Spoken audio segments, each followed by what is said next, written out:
तो उसने कोई अटपट कथा बताई कि दादू जी कमल के फूल पर मिले थे और वहाँ से उसके माता पिता उठा लाए थे, उनको कोई संतान नहीं थी, ऐसे ऐसे बताया। फिर मैंने उनसे पूछा कि क्या उनको कबीर साहब मिले थे कि नहीं नहीं, ये किसी ने बता दिया आपको, कोई कबीर साहब नहीं मिले थे। उनको तो एक बूढ़ा बाबा मिला था, बूढ़ा बाबा मिला था। अब दादू साहब का जो ओरिजिनल ग्रंथ है उसमें जो दास साहब को वाणी सुनाता है कबीर साहब की महिमा की, वो वाणी विद्यमान है। इन्होंने क्या किया, वर्तमान के अब 150 वर्ष के बाद ये पढ़े लिखे से हुए, इन्होंने वो वाणी निकाल दी, शेष रख ली। तो वो कहने लगे कि ना ऐसा कुछ नहीं है, ये वाणी इसमें नहीं है जो आप बता रहे हो। अब वो भ्रमित हो गया, उसने फिर बता दिया ऐसे ऐसे मैं वहाँ गया था और ऐसे, उन्होंने तो कुछ और ही कहानी बताई। तो मैंने कहा कि आप मुझ पर विश्वास करते हो या नहीं? अगर आप पर तो पूरा विश्वास करते हैं, फिर आपने वहाँ जाने की जरूरत क्या पड़ेगी? तेरी बुद्धि स्लिप थी तभी तो वहाँ गया। आप कौन से धर्म में जन्मे हो? कि मैं हिंदू धर्म में जन्मा हूँ। हिंदू धर्म के कितने आचार्य शंकराचार्य आपको मिले थे? ब्रह्मा विष्णु महेश के माता पिता बता दिए उन्हें। ये दादू पंथी खाक बताओगे दादू के बारे में? सिर घूम गया उसका, ये गलती होगी हमारे में। तो ऐसे वो हैं जिसे आपके आचार्य थे। ये भगवान ने बताई है कि हम मिले थे दादू साहब को, और गरीबदास जी ने बताई है। कहते हैं दादू को सतगुरु मिले, कबीर परमात्मा मिले, और देई पान की पी के, बूढ़ा बाबा जिसे कहो वो दादू की नई सीख। ये दादू जी ने बताया था कि मुझे बूढ़ा बाबा मिला था, वो तो कहते मुझे कबीर मिले थे, और वो काशी वाले कबीर, धानक वाले धानक थे, वो कबीर मिले थे। ये दादू की शिक्षा नहीं है जो ये बनावटी बातें बनाई बैठे हैं। तो कहने का भाव ये है कि पुण्यात्माओं, अब विश्वास करो 101% इस दास के ऊपर जो बोल रहा है, प्रत्येक प्रमाण दिखाएगा। तो इन भ्रमित लोगों के पास मत जाया करो। आपको ये तो बेगाड़ रहे आज तक सच्चाई को, काल के दूत हैं जो किसी गद्दी पे बैठे हो, कोई भी ज्ञान नहीं किसी के पास। और दादू जी को परमात्मा, गरीबदास जी को भगवान ने बताया, हम सुल्तानी नानक तारे दादू को इस दिया, जात जुलाहा वेद न पाया वो काशी महे कबीर हुआ। गरीबदास जी खुद कह रहे हैं कि मुझे इब्राहिम सुल्तान अधम, नानक और दादू जी को, नानक जी को, हम सबको पार किया। कौन कबीर? जो काशी में धानक रूप में रहा करता। नानक साहब जी कहते हैं फाई सूरत मुल्क की वेश, ए ठगवाड़ा ठगी देश, खरासियाना भोता वारी, धानक रूप रहा करता। दादू साहब कहते हैं जिन मुझको निज नाम दिया सोए सतगुर हमार, दादू दूसरा कोई नहीं, वो कबीर सृजनहार। अब कुछ दिनों के बाद क्या हुआ, एक दादू पंथ से संबंधित एक गोपाल दास नाम के एक बनिए थे सेठ लाला जी, कुछ शिक्षा थी उस ग्रहण कर रखी थी उसने, वो लिखना जानते थे, और बच्चों को त्याग कर 65 साल की उम्र में, यानी घर बार बच्चों को संभाल दिया, सियाने हो गए थे, कारोबार उन्हें संभाल लिया, तो वो भ्रमण करते रहते थे। तो वहाँ छुडानी गांव में एक धार्मिक सा व्यक्ति था, वो कभी उधर आते थे तो उसके पास रुक जाया करते थे। वो 2-3 वर्ष के बाद फिर आए, उसके पास रुके, गांव छुडानी के उस भगत के पास। तो उस भगत ने कहा कि महाराज जी, हमारे एक किसान यानी एक जमींदार का दोता है, और उसने सारी कथा बताई कि एक बाबा जी आया था, कोई सेवड़ा था, वो उसने जंतर मंत्र करके गाय का दूध निकाल दिया, कुंवारी का। कई पाली थे और उन्होंने तो पिया नहीं, एक छोटे बालक अनजान था, नादान था, उसने पी लिया, और वो तो उसी दिन से पागल हो, वो तो मृत्यु को प्राप्त हो गया था। उसके माता पिता बेहाल थे, रो रहे थे, टक्कर मार रहे थे। भगवान ने दया करी, वो जीवित तो हो गया पर मेंटल हो गया। और सुना है कि संतों की विद्या को संत ही काट सकते हैं। आप कुछ दया कर दो तो उनका जीवन सफल हो जाए, नहीं तो सारा दिन वो बोलता ही रहता है पागलों की तरह, पागल हो गया। अब उस दादूपंथी गोपाल दास ने कहा कि लाओ बुला के ये झाड़े झूड़े लाने का काम ये सारे सीख ले हैं, 2 रोटी न मिल जाती है। और परमात्मा यही चाहते हैं कि आस्था भगवान की बनी रहे इनके अंदर, कोई किसी तरह कर रहे हैं तो इस समय तक आपको भक्ति को जीवित रखना था। अब ये झाड़ा झूड़ा ला कर अपनी रोटी खा रहे थे, किसी का एक आधे का आराम हो जाता, 100 आगे ना होते, एक का होगा। जब तक इतने अच्छे आदमी थे 20 जगह गुण गाया करता, बाबा जी ने ऐसे कर दिया, बाबा जी ने ऐसे कर दिया। और यहाँ लाखों की संख्या में कर दिया, गिनती नहीं हो सकती, इतना सुख दे रखा, बच्चे बच्चे को सुख दे रखा भगवान ने। और मोक्ष मिलेगा, वो मूल वस्तु तो वो है, तो फ्री में दे रहे हैं आपको। और वो सारे काम में उस पर जोड़ रहे थे, अपना सारा संग उस पर जोड़ रहे थे, झाड़ा झूड़ा ला दिया, वाह वाह होगी, उन दक्षिणा मिल गई, चल भाई, उनका भी जीवन नाश, और वो छोटी मोटी राहत उसकी अपनी पूंजी से वो दे देते थे। लेकिन प्रारब्ध के क्रम को वो नहीं काट सकते थे। फिर भी उसने जैसा भी पता था वो आ गया। उसने कहा कि उसको बुला के लाओ बच्चे को, और साथ में उसके माता पिता को लाना। तो उसका जो सेवक था वो गया, और उसने कहा, शिवलाल नाम था उस छुड़ानी वाले भगत का, व्यक्ति का, जो गरीबदास जी के नाना जी थे। उनको लाया, बुला, उनसे कहा कि ऐसे ऐसे हमारे घर एक संत आ रहे हैं और इस दोते को वो ठीक कर देंगे। कहे है, मेरे से बताया उसने कि कोई जंतर मंत्र जानते हैं वह, आप ले चलो इसको। 5-7 और एज्ड व्यक्ति बुजुर्ग से उस बच्चे को लेकर गोपाल दास के पास आ गए। अब गोपाल दास जी ने उनसे पूछा कि बेटा, कौन था जिसने जंतर मंत्र करके गाय का दूध निकाल कर तुझे पिला दिया, तेरा जीवन बर्बाद कर दिया, उसका नाम बता, कौन था? तो गरीबदास जी ने कहा कि उसने बर्बाद नहीं किया बाबा जी, उसने तो मुझे आबाद कर दिया। हम सुल्तानी नानक तारे दादू को उपदेश दिया, जात जुलाहा भेद न पाया वो काशी माहे कबीर हुआ। अजब नगर में ले गए हमको सतगुरु आने, जल के बिंब अगाध गति हम सूते चादर ताने। अनंत कोट ब्रह्मांड का एक रति नहीं भारे, सतगुरु पुरुष कबीर हैं ये कुल के सिरजनहार। अब काफी देर तक बोलते रहे वाणी। गोपाल दास का सिर घूम गया कि ये तो गजब की वाणी, और ऐसे आत्मा को छू रही है इसकी वाणी। वो वाणियों को समझता था। 65 साल का बाबा जी, और खड़ा हो गया है, हाथ जोड़ के कहने लगे, महाराज यह वाणी लिखवा दो, कलयुग में जीवों का उद्धार करेगी। अब गरीबदास जी चल पड़े।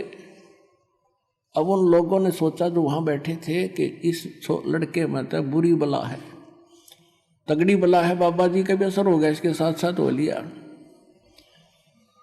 अब गोपाल दास पीछे पीछे, 65 साल का संत, और गरीबदास जी आगे। अब जहां भी गरीबदास मिले उसी समय गोपाल दास से प्रार्थना करे, भाई महाराज लिखवा दो, आप तो भगवान से मिलकर आए हो, ये वाणी लिखवा दो। तब तीसरे दिन उसने स्वीकृति दी कि ऐसे है गोपाल दास जी, अगर पूरी लिखो ना तो लिखवाना शुरू करो, बीच में छोड़ कर जाओ तो कोई फायदा नहीं। गोपाल दास जी ने कहा, जी मैं तो बाल बच्चे त्याग के और परमात्मा के लिए निकला हूं, कोई काम नहीं है, आप बोलते रहो मैं लिखता रहूं। तो गरीबदास जी का एक बेरी का बाग था, बड़ बेरी का, और उसमें एक जंडी का पेड़ था, बहुत गहन छाया थी। वहां गरीबदास जी बैठ जाते थे, गोपाल दास बैठ जाता था। गरीबदास जी बोला करते थे, वो लिखा करते थे, यानी 80-90% वाणी वहां बैठकर लिखी गई। फिर भी कहीं कहाँ बोली गई, वो बाद में अन्य सेवक हो गए थे, उनने लिखनी शुरू की। तो उस सब का संग्रह आज हमारे पास ये ग्रंथ साहिब के रूप में उपलब्ध है, जिसका हम पाठ करते हैं, दोनों तरफ आप देख रहे हो वाणी का पाठ चलता है। ये वो सूक्ष्म वेद है जो गॉड गिवन है, और गरीबदास जी ने आंखों देख कर ये बताया है। वो ग्रंथ साहब हमारे पास है। उस अमर वाणी का आपको कुछ अंश सुनाएंगे।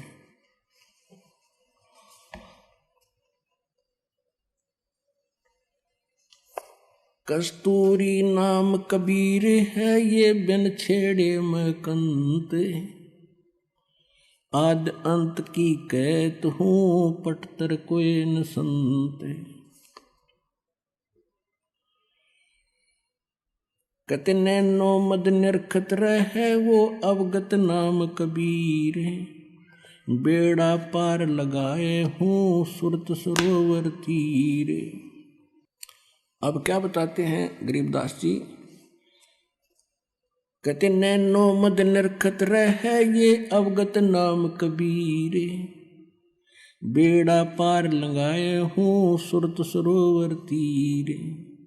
गरीब दो नैनो बिच कमल है, ये उज्जवल हिरंबर धाम, शेष सहस पुन रटत है जिन्होंने पाया वो राम। अब कबीर साहब कहते हैं कि ने बताई कि जिस राम राम को तुम जपते हो,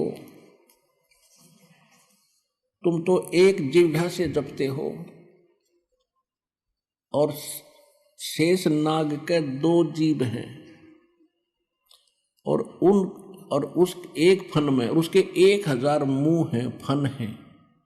वो तो एक बार में कितने राम यानी 2000 राम एक कब बोल रहा है, और उसने नहीं पा लिया इन मंत्रों से वो स्थान जो मैं देख कर आया हूं। क्या बताते हैं? अब क्या बता रहे हैं कि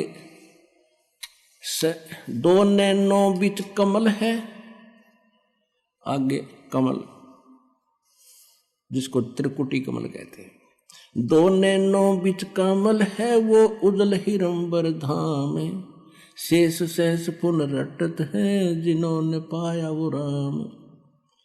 सहस 88 ना गए ये 2400 पर चोखे, 3300 पर तलब है ये कोई बकरा कोई भूखे।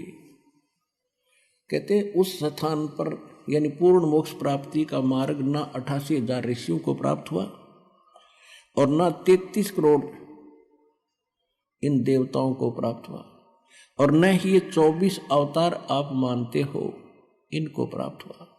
ये तो अपना कर्म अनुसार कभी बकरा, कभी बोक, कभी गधे, कुत्ते, सूर की योनियां भी भोग रहे हैं तुम्हारे भगवानों तक।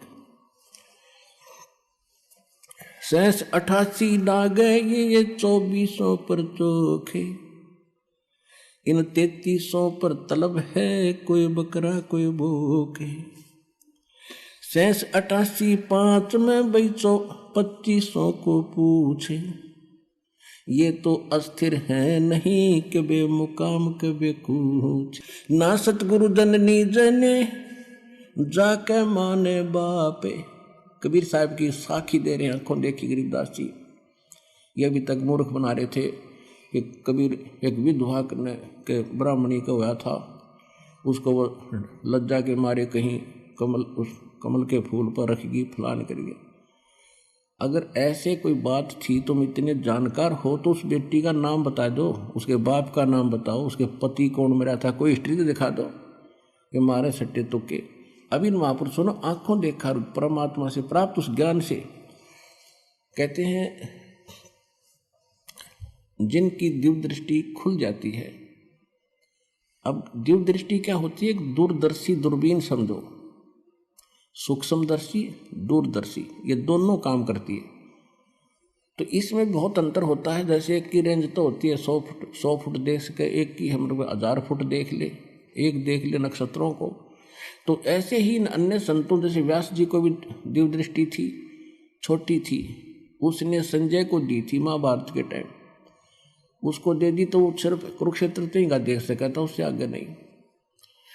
तुलसीदास जी को दिव्य दृष्टि थी, वो केवल श्री राम तक ही सीमित रहा, और परमात्मा ने गरीबदास जी को दिव्य दृष्टि दी। उसने असंख्य युगों का पहले का सतलोक और असंख्य लोकों की जानकारी दी और पहले जो घटना घटी वो जो की तो वो बता सकते हैं। जैसे तुलसीदास जी ने लाखों वर्ष पहले घटी रामायण को अपने शब्दों में जो का तो चित्रार्थ कर दिया, बिल्कुल सही है, लेकिन वो सचखंड सतलोक के बारे में नहीं जान सका। उसकी वह दिव्यदृष्टि की रेंज बहुत कम थी। इसी प्रकार गरीबदास जी को परमात्मा ने जो दिव्यदृष्टि दी, उन्होंने असंख्यों वर्ष जन्म पहले का, असंख्यों युगों का और इन युगों का भी सारा लेखा गिनवा दिया, किसके साथ क्या क्या बना था। ये जो भी क्रिया आप कर रहे हो, जिस भी जीवन में आप रहे हो, जैसे भी आपकी जो की तो आपके अंदर फीड होती है और एक उस धर्मराज के दरबार में आपकी फिल्म जाती है, और जिनकी दिव्य दृष्टि खुल जाती है प्रत्येक की देख लेते हैं, उसको चला कर देख लेते उसके अंतःकरण में, और इसने क्या क्या जन्म भोगे, पहले ये क्या बना, पहले इसने क्या किया, कैसे था। तो ये आध्यात्मिक एक दूरबीन है दिव्य दृष्टि।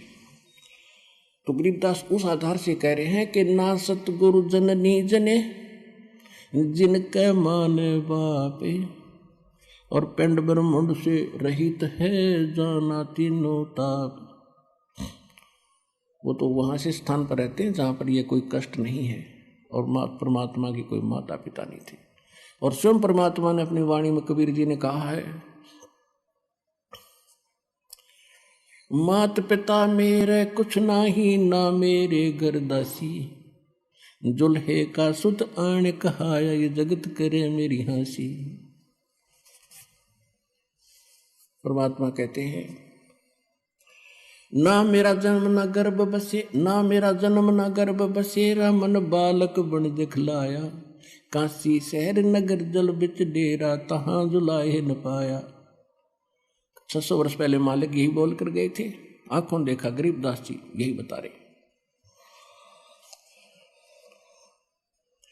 शब्द संदेशा कहते हूँ भिन्न भिन्न भेद विचारे, इसको माया जाड़ियों ये 9-10वां अवतार, कृष्ण कन्हैया राम को ये जीव कहें अवतारे, हिरणाकुश नरसिंह है ये सब माया विस्तार, वो तो अचल अनूप है नूरी दे शरीरे, ये करता हो उतरे ये माया के रघुवीरे। दुनिया करता बनकर आए थे रामकृष्ण, कहते माया के रघुवीर थे ये अमर नहीं है।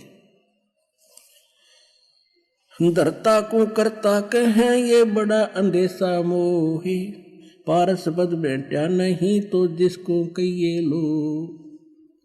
जब तक इस आत्मा को ये कंप्लीट कोर्स सत मंत्र अधिकारी से प्राप्त होकर जब मिलता है तो ये पारस का काम करता है, और जब तक जिसको ये मंत्र नहीं मिले हैं वो चाहे कितना शक्तिशाली दिखा, कितना दृढ़ दिखा, जब तक जैसे लोहे को पारस नहीं टच हुआ तो लोहा ही है वो। तो तुमने किसे ये भगवान दिखे थे रामकृष्ण, इनको ये मंत्र प्राप्त ना होने से ये जीव के जीव ही थे, इनका मोक्ष नहीं। धरता को करता कहेंगे बड़ा अंदेशा मोहे, पारस पद भेंटा नहीं जिसको कहिए लो। लोक अलोक दीप सब ये पूर्ण पद प्रकाश, धौल धरणी सब जावेंगे एक थिर रैसी आकाश। अब क्या बताते हैं, घट में शोक सिलसिला ये सूतक बड़ा अंधेरे, ये दम गिनती के दिए भाई फेर सके तो फेर। जैसे एक समय जब गरीबदास जी कथा समझाया करते थे किसी को, तो भक्त आकर कहते थे कि महाराज 100 टेंशन शरीर में दिन मन में रहती है, लड़की का विवाह करना है, वर्षा हुई नहीं, कुछ साधन हो नहीं रहा, बता कैसे भजन बनेगा। तो परमात्मा का दास जी कहा करते, भक्ति करोगे तो सारे काम होंगे। कहने लगे जी देखेंगे भक्ति फिर बात बनेगी। अब कहने का भाव ये है कि तुलसीदास जी कहते हैं, तुलसी पिछले पाप से हरि चर्चा ना भावे, और जैसे जबर के बेगते भाई भूख विदा हो जाए। किसी व्यक्ति को बुखार हो गया, वो मलेरिया, तो उसको रोटी जो प्रतिदिन खाया करता था, स्वादिष्ट भोजन भी कड़वा लगा, जीभ पर नहीं रखा जाता। काजू किशमिश और संतरे सेब ये भी कड़वे लगते हैं, अब वो वस्तु पदार्थ कड़वे नहीं है, कड़वे उसके शरीर बुखार ने यानी ज्वर ने, टेम्परेचर ने उसके बॉडी की व्यवस्था बिगाड़ दी, जिससे उसने मीठी वस्तु भी कड़वी लग रही। इसी प्रकार जिन प्राणियों के ऊपर पाप कर्म का घना दबाव होता है, ये राम नाम के मनुखा दाख और सेब संतरे, यह तो घनी अच्छी चीज है, लेकिन उसको अच्छी नहीं लग रही, कतई स्वादिष्ट नहीं लगती, रुचि नहीं बनती। रागनी सुन लेगा, गाने सुन लेगा, कि तो नाच देख लेगा, कूदा उछल कर लेगा, राम नाम की कह देने का फिर देखूंगा। तो उसका कारण यह है कि उसके पाप कर्मों ने इतना डिस्टर्ब कर रखा है उसकी आत्मा को कि उसको अच्छा ही नहीं लगता। ऐसी कड़वी लगती है परमात्मा की वाणी जैसे उस रोगी को लगती है। उसका ट्रीटमेंट क्या है? कुनीन खानी पड़ेगी, कड़वी कड़वी फांकी मारनी पड़ेगी, ना चाहते हुए भी खानी पड़ेगी। और जब छुटकारा न मौत है तो वो रोगी फिर नाच दी खाता है कुनीन, और फिर स्वस्थ हो जाता जब देखा उसकी दशा। ऐसी भूख लगती है उसको कि सूखी रोटी हो ना, सब्जी ना हो घर पर, घर वाले के सब्जी बन जाए 10 मिनट डट जाए ना, सूखी दे दे। अब लगी भूख जबकि, और जब सब कुछ स्वादिष्ट बना कर दे रहे थे वो भी नहीं सुहा रहा था। तो इस प्रकार कहते हैं कि जिस व्यक्ति को परमात्मा समझाने की, गरीबदास जी समझाने की चेष्टा किया करते थे, तो वो यूं कहा करता, जी बहुत काम है, फलाना काम है, ये करना है, वो करना है।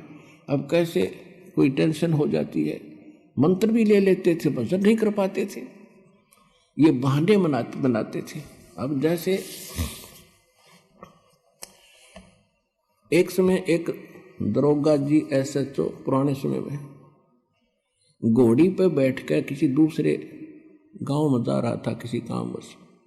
जून का महीना, हरियाणा क्षेत्र, उसमें रहट होते थे, कुएं बैलों से चलते थे, और एक पुली का बाल्टी बांध जोड़ दिया करते सैकड़ों, वो नीचे से कुएं से जल जाती थी और बाल्टी बाहर आकर के और नाली में वो खाली होती थी, खाली नीचे चली जाती, उसको रहट बोला करते। और वो बैलों से चलाया जाता था, तो जो वो कोल्लू बनाया जाता था वो भी चर चर करे, उसका लंबा एक पार्ट होया करे, लंबी लाठी लठ, वो भी चर चर करे। और वो जब वो रहट चालो वो पत्ती, वो बाल्टी भी चर चर खड़ खड़ करे। वो घोड़ी पर बैठा आ रहा था, दोनों को प्यास गजब की लग रही थी। अब दरोगा जी ने सोचा कि सामने पानी चल रहा है, पानी पिएंगे, घोड़ी को पिलाऊंगा। वहां निकट आया, और वो घोड़ी में एक समस्या थी कि वो इस आवाज से बेदकगी, फड़कगी। वो निकट आई और एकदम भाग के दूर खड़ी होगी। तो दरोगा जी ने कहा कि किसान, ये चोंचों को बंद कर दे भाई, मेरी घोड़ी डर रहा है। उसने वह बैल रोक दिए, वह चोंचों बंद होगी। जब तक वो घोड़ी लेकर निकट आए, इतना पानी चला गया खेत में, वह खाली नाली थी, रेतीला जमीन थी, और साथ पीगी। तो दरोगा ने कहा भी पानी निकाल, उसने फिर शुरू कर दिया, और वो सारा चुर चुर हुई, घोड़ी फिर भागी। उसने कहा रे इस चोंचो ना बंद कर, वो फिर रोक दिए बैल।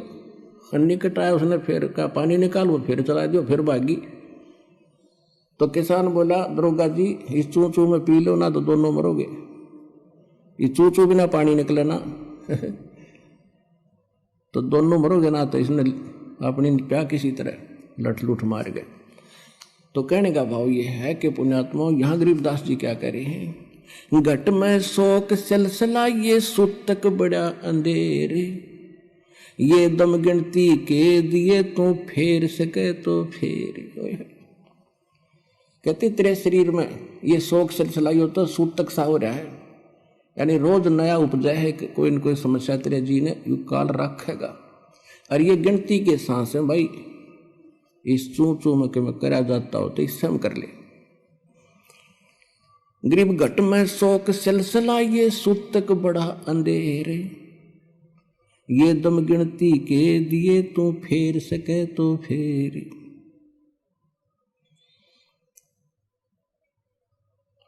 अब क्या बताते हैं, तोड़ पिंजरा ले गई ये मंजारी मुस्काले, कहते बाका पर्दा महल का कोई न जाने भेवे, और बिन सतगुर क्यों पाई ये वो अटक रहा सुखदेव। तोड़ पिंजरा ले गई ये मंजारी मुस्काले, कृष्ण कन्हैया पर चली वो बाली झिमर की बाले। होय होय। अब क्या समझा रहे हैं कि जैसे भाई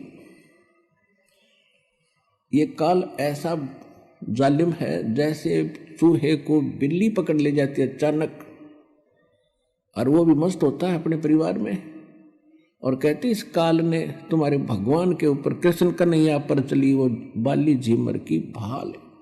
वो तीर मारा उसने, उसकी वो भी नहीं सोच रहा था, राजा था वो, कौन सा मरना चाहा था, और उसकी मौत होगी। फिर क्या बताते हैं, बाके पर्दे हम गए भाई सतगुर के उपदेश, शिव ब्रह्मा विष्णु रटत हैं वह पार न पावे शेष। जहां मैं गया हूं वहां पर ना तेरा ब्रह्मा जा सकता, ना विष्णु ना शिव, और ये शेष नाग को भी तुम कहते हो बड़ा वजन करता है। देखो वजन उस सत्य मंत्र का हो तो बात बने। अब जैसे बबूल का बीज बो दिया किक्कर का, और बो दिया आम का, जान के किसी ने मिसगाइड कर दिया, बोला जिसने ना देखा था आम कि ये आम का बीज है, इसको बो, और सेवा की विधि सारी से सही बता दी, ऐसे रक्षा करना, जल डालते रहना, ये अंकुर होगा फिर बड़ा होगा, फल लगेंगे। अब जैसे ही सतनाम और सारनाम इस कंप्लीट कोर्स के अतिरिक्त जितने भी भगत श्रद्धालु जिस संतों पंथों में है, वो सभी मोक्ष और भगवान प्राप्ति के लिए प्रयत्नशील हैं, और उनसे दीक्षा ले रखिए तो सभी ने वो मोक्ष मार्ग का मंत्र दे बबूला लगेंगे। तो कहने का भाव ये है कि जहाँ सत मंत्र नहीं है वो बबूल बीज के और आम की आशा में अपना जीवन नाश करे, और वो आम का बीज सतलोक आश्रम बरवाला जिला हिसार के अंदर।